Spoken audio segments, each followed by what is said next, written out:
नमस्कार दोस्तों, कैसे हैं आप सब?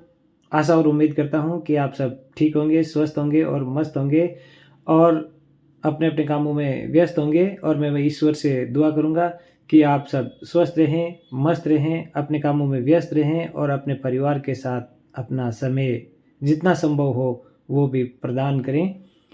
तो आप सभी को बहुत-बहुत धन्यवाद कि आपने मेरे चैनल को लाइक में सब्सक्राइब किया और कमेंट्स भी किए और इसके साथ-साथ आप सबने मुझे इतना बोर करने के बावजूद झेला भी, इसलिए मैं आप सभी को बहुत-बहुत धन्यवाद देता हूँ और आपसे अनुरोध करता हूँ कि इस कहानी को भी ज़रूर सुनें और चैनल को अपने साथियों के साथ शेयर करें, लाइक करवाएँ, सब्सक्राइब कराएँ।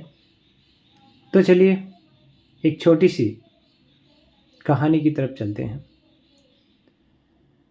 सेठ जी दुकान में बैठे थे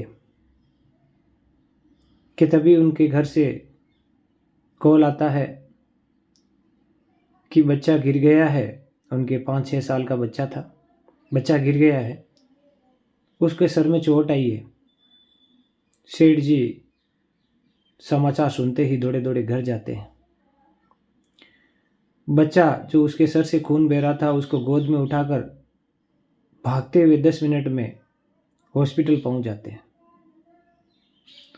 और घबराए से डॉक्टर साहब को दिखाते हैं। डॉक्टर साहब, बच्चा घायल हो गया है, बच्चे को चोट लगी है, आप इसे तुरंत देखिए। डॉक्टर साहब उसका चेकअप करते हैं और कहते हैं, सेठ जी घबराने वाली कोई बात नहीं है, ज़्यादा चोट नहीं लगी है, 2-4 दिन में ठीक हो जाएगी। तभी सेठ जी कहते हैं, थोड़ा ढंग से देख लेते सर। डॉक्टर साहब ने कहा, अरे सेठ जी घबराने वाली कोई बात नहीं है, मैंने ढंग से मुआयना कर लिया है।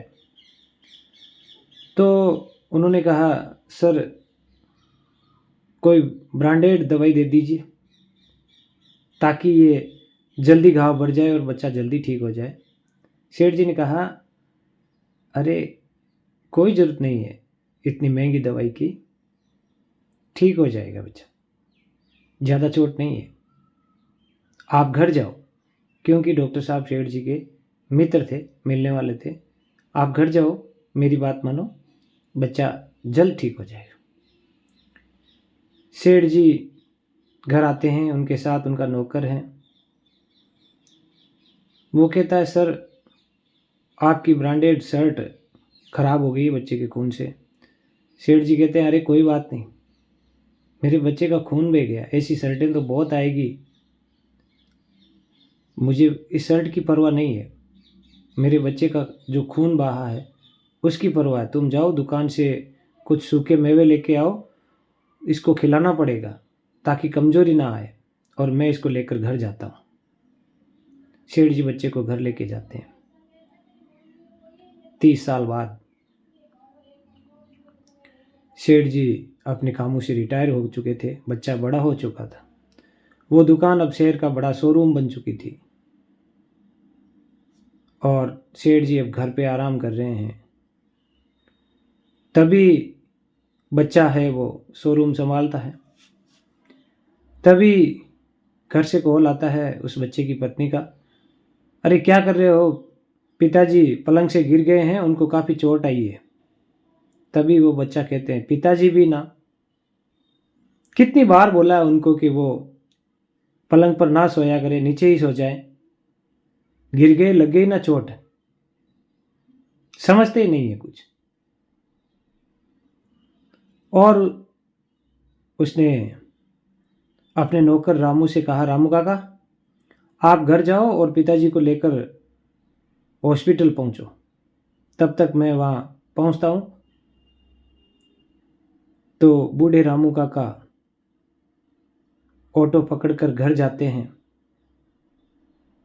सेठ जी खून से लथपथ है, वो उनको उठाकर ऑटो में बिठाता है।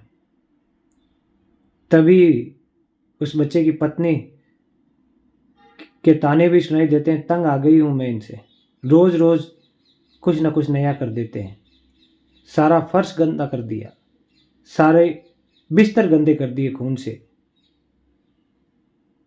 जल्दी लेके जाओ इनको। कब पीछा छूटेगा। रामू काका अपने बूढ़े हाथों से सेठ जी को ऑटो में बिठाकर हॉस्पिटल पहुंचते हैं और हॉस्पिटल से सेठ जी के बेटे को फ़ोन करते हैं, मालिक मैं तो सेठ जी को लेकर हॉस्पिटल आ गया, आप कब आओगे। तो बेटा कहता है आ रहा हूँ मैं अभी यार, कार की चाबी नहीं मिल रही है, चाबी ढूंढ रहा हूँ, 2-3 ग्राहक है उनको हैंडल करके मैं घंटे भर में पहुँचता हूँ, आप तब तक उनका चेकअप करवाओ। और आज से 30 साल पहले जब सेठ जी 10 मिनट में उस हॉस्पिटल में पहुंच गए थे पैदल, वहाँ बेटे को कार से पहुंचने में 1 घंटा लग जाता है। डॉक्टर साहब कहते हैं बेटे से कि बेटा पापा को घाव गहरे हैं, थोड़े चेकअप की ज़रूरत है। तो बेटा कहता है अरे डॉक्टर साहब इसमें क्या घबराने वाली बात है, गिरे हैं ठीक हो जाएंगे 2-4 दिन में, इतने ज़्यादा चेकअप की ज़रूरत नहीं है। तो सेठ जी कहते हैं नहीं बेटा चेकअप करके 2-3 दिन एडमिट रख लेते हैं। तो बेटा कहता है अरे क्यों घबराते हो डॉक्टर साहब, पापा को घर पे कुछ नहीं होगा, घर पे छोड़ देते हैं। तो डॉक्टर साहब कहते हैं थोड़ी दवाइयाँ अच्छी लिख दूँ ताकि जल्दी ठीक हो, थोड़ी महंगी तो है। तो बेटा कहता है अरे इतना खर्चा करने की ज़रूरत नहीं है डॉक्टर अंकल, आप साधारण दवाई लिख दो, 5-7 दिन में ठीक हो जाएंगे, 2 दिन ज़्यादा लगेंगे तो क्या है, ठीक हो जाएंगे। और जल्दी कीजिए, मुझे कस्टमर मेरा वेट कर रहे हैं, शोरूम जाना है। अब डॉक्टर साहब से रहा नहीं जाता और उनका दर्द है वो उनके ज़बान तक आ जाता है और वो सेठ जी के बच्चे को भयंकर लताड़ पिलाते हैं कि तुम्हें शर्म नहीं आती। आज से 30 साल पहले यही घटना जब तुम्हारे साथ बीती थी तो तब तुम्हारे पिता तुम्हें गोद में उठाकर पैदल दौड़ते हुए घर से यहाँ आ गए थे 10 मिनट में, और आज तुम उन्हीं के किए किराए पर ऐसो आराम कर रहे हो, उन्हीं के कमाए हुए पैसों से अपना बिजनेस चला रहे हो और कार से आने में तुम्हें 1 घंटा लग गया। यदि उस दिन ये तुम्हारे पिताजी नहीं होते तो तुम्हारा क्या होता। तुम्हें थोड़ी बहुत भी शर्म नहीं आती। और वो पूरी घटना सेठ जी के बेटे को सुना देते हैं। तब बेटे की आंखें खुलती है कि पिता क्या होते हैं। वो डॉक्टर साहब के चरणों में गिर पड़ते हैं और माफ़ी मांगता है और वो खुद अपनी कार में पिताजी को लेकर घर आता है। तो पत्नी कहती है अरे तुम्हें यहाँ आने की क्या ज़रूरत थी, रामू काका के साथ भेज देते ऑटो में, आए हो शोरूम को छोड़कर, कितना काम का लोड बढ़ गया तुम पे। वो कहता है चुप रहो तुम, काम तो कल भी कर लूँगा, बाद में भी कर लूँगा, लेकिन पिताजी की सेवा रोज़ रोज़ नहीं होगी। और खबरदार जो मेरे पिताजी को कभी कुछ कहा तो आज जो कुछ है हम मेरे पिताजी की देन है। तो साथियों, अपने माँ बाप के साथ भी अच्छा व्यवहार कीजिए, उनकी तकलीफ़ को समझिए।